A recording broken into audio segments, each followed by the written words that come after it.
Hello दोस्तों, आज हम कक्षा 5 की कार्य पुस्तिका वाटिका के पाठ नंबर 2 पंच परमेश्वर पर चर्चा करेंगे। आइए देखते हैं। इसका क्वेश्चन नंबर 1 है, रिक्त स्थान की पूर्ति कीजिए। जुम्मन शेख और अलगू चौधरी में गाढ़ी मित्रता थी। यहाँ ये रिक्त स्थान है, इसमें गाढ़ी मित्रता थी भरेंगे। जब दान पत्र की रजिस्ट्री नहीं हुई तब तक खाला जान की खूब खातिरदारी हुई। सरपंच किसे बनाया जाए, इस प्रश्न पर जुम्मन और खाला जान में खूब कहासुनी हो गई। अलगू चौधरी बटेश्वर से बैलों की जोड़ी मोल लाए थे। जुम्मन का नाम सुनते ही अलगू का कलेजा धक धक करने लगा। ये रिक्त स्थान है और हमें ये इसमें भरना है। आप लोग इसमें देख के भर सकते हैं। क्वेश्चन नंबर 2 है, नीचे दिए गए शब्दों के अर्थ सरल भाषा में लिखिए। जैसे जिरह, जिरह का बहस आएगा। गाड़ी का आएगा गहरी पक्की। आठों पहर का आएगा दिन रात। दैव योग का आएगा भगवान की इच्छा। बिनती का आएगा प्रार्थना। जायदाद का आएगा संपत्ति। बेसहारा का आएगा जिसका कोई सहारा ना हो। बेसहारा का अनुच्छेद हमारा क्वेश्चन नंबर 3 है। अनुच्छेद पढ़कर प्रश्नों के उत्तर लिखिए। अब हमें ये पूरा अनुच्छेद पढ़ना है और इसमें क्या प्रश्न है इनके उत्तर लिखना है। जैसे अलगू चौधरी ने जुम्मन से जिरह जिरह शुरू की। जुम्मन चकित थे कि अलगू को हो क्या गया है, अभी तो ये मेरे साथ बैठे थे, अब इतने प्रश्न मुझसे क्यों पूछते हो। जुम्मन ये सब सोच ही रहे थे कि अलगू ने फैसला सुनाया। जुम्मन शेख पंचों ने इस फैसले पर विचार किया। उन्हें ये उचित मालूम होता है कि खाला जान को माहवार खर्च दिया जाए।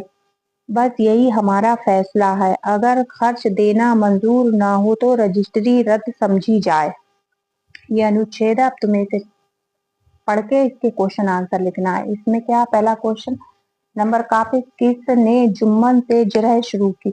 अलगू चौधरी ने जुम्मन से जिरह शुरू की। जुम्मन क्यों चकित था, क्योंकि अलगू जुम्मन से सवाल पर सवाल पूछने लगे। अलगू ने क्या फैसला सुनाया, खाला जान को माहवार खर्च दिया जाए। क्वेश्चन नंबर 4 है, मुहावरों का अर्थ लिखते हुए अपने वाक्यों में प्रयोग करें। ये मुहावरे हैं, इनका अर्थ अपने शब्दों में प्रयोग करें। जैसे गाढ़ी मित्रता, गहरी दोस्ती। जुम्मन शेख और अलगू चौधरी में गाढ़ी मित्रता थी। मुहर लग जाना, पक्का हो जाना। रवि की रजिस्ट्री पर मुहर लग गई। सिर माथे लगाना, खुशी से स्वीकार करना। दीपक ने अपने पिता की आज्ञा को सिर माथे चढ़ाया। आठों पहर खटकना, अच्छा ना लगना। रिया को परी आठों पहर खटकती है। कलेजा धक धक करना, अधिक घबरा जाना। शेर को सामने देखकर रिया का कलेजा धक धक करने लगा। फूले ना समाना, बहुत खुश होना। रिया के पास होने पर प्रिया फूले ना समाई। ये मुहावरे हैं, इनका अर्थ आपको इस तरीके से लिखना है। क्वेश्चन नंबर 6 है, सही कथन के आगे सही, ये सही का चिन्ह, सही का निशान लगाना तथा गलत कथन के आगे क्रॉस का निशान लगाना, गलत का लगाना। जुम्मन शेख और अलगू चौधरी में क्या थी, गाढ़ी मित्रता थी। गाढ़ी मित्रता थी।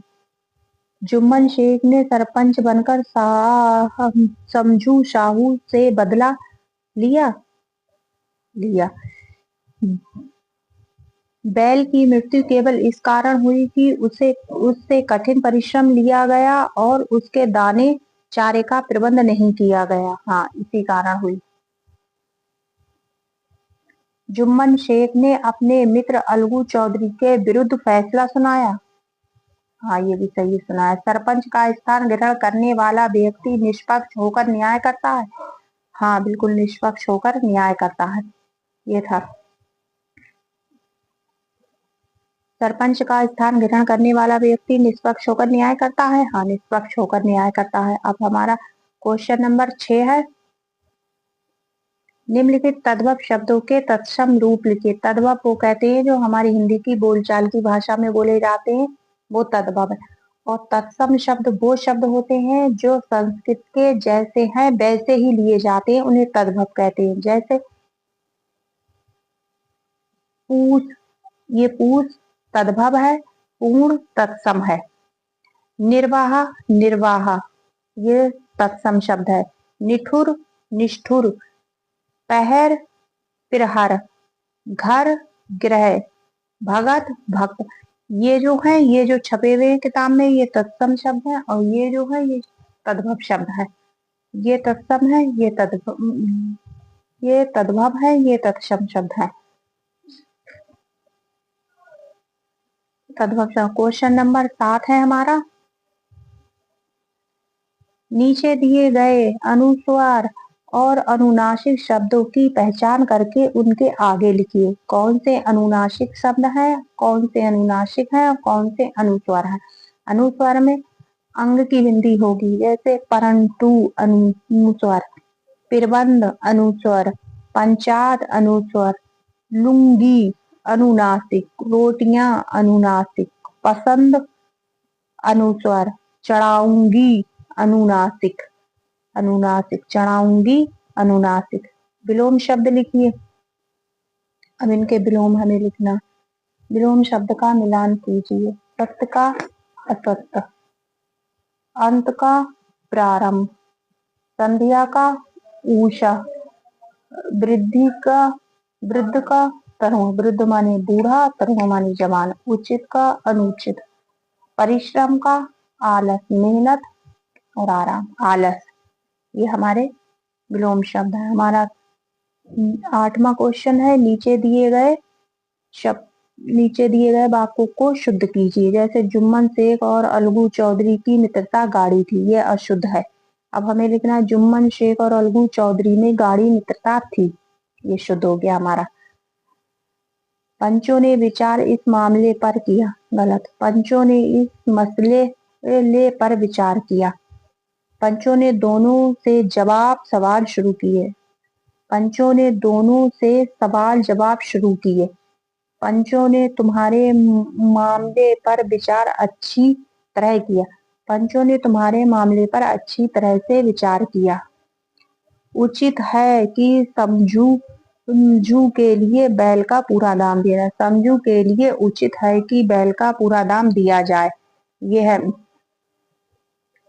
हमारा क्वेश्चन नंबर 10 है, नीचे दिए गए शब्दों के तुकांत शब्द लिखिए। तुकांत मिलते जुलते, जैसे दाम का आम, शहर का शहर, लगाया का जगाया, राजी का काजी, काजी हो गया।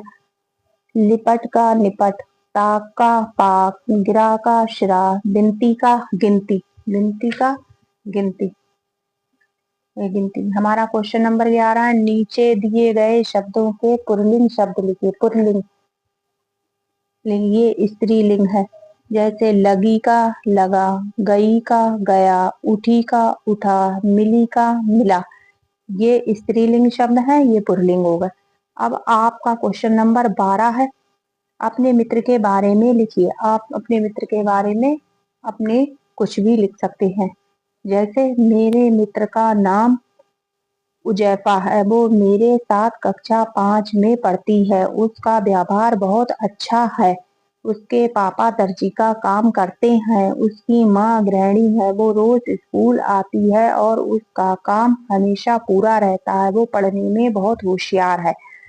आप भी अपने मित्र पे ऐसे लिख सकते हैं इस तरीके से। हमारा क्वेश्चन नंबर 13 है, निम्नलिखित शब्दों में आ उपसर्ग लगाकर विलोम शब्द बनाइए। अब इसमें आ उपसर्ग लगाना है और विलोम शब्द बनाने हैं। जैसे मर का अमर, पूर्ण का अपूर्ण, स्वार्थ समर्थ का असमर्थ, कारण का अकारण, सफल का असफल, सामान्य का असमान, ये शब्द निगेटिव बन गए। मर का ये अमर हो गया, ये पॉजिटिव है। पूर्ण का अपूर्ण, समर्थ का असमर्थ हो गया, कारण का अकारण हो गया, सफल का असफल और समान का असमान। मान अगर वीडियो अच्छी लगी हो तो लाइक और सब्सक्राइब करें। Thank you.